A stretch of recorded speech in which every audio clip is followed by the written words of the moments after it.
د الله رسول صلی الله علیه وسلم بل بشارت علماء ورکی د دې علماء دون لوی مقام دی دی عالم ته الله دون لوی درجه ورکی چې پر دې عالم باندې د الله رحمت نازلیږي د الله د فرشتو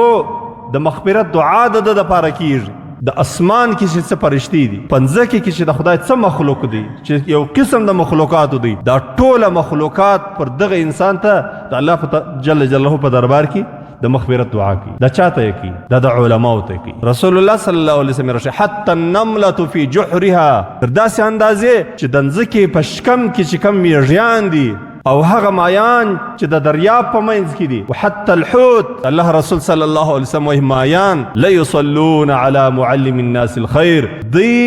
د مغفرت دعا کوي وهغه چاته چې د علم حاصل کوي او د دغه علم په برکت باندې د نور خلقو د هدایت کوشش کوي د علم نور خلقو ته رسي د یو کلمه زده کړې ده د کوشش کوي دا کلمه بل چاته ورس د لمونځ زده کړې دي د کوشش کوي د لمونځ بل چاته ورزک د دین یو مسله زده کړې ده او د کوشش کوي چې دا بل چاته ورس د الله جل جلاله دون عظیم قدر او عظمت او درجه و دې خلقو تور کوي دا په چش باندې حاصلېږي دا په دې نه حاصلېږي سړی د لوی نسب خاوند یو سړی د لوی قوم خاوند وي یو سړی د ډیر مال خاوند وي یو سړی په دنیا کې د ډیر لوی عہدې خاوند وي دا په دې شي نه حاصلېږي دا په چی حاصلېږي دا د الله د دین په زده کړه باندې حاصلېږي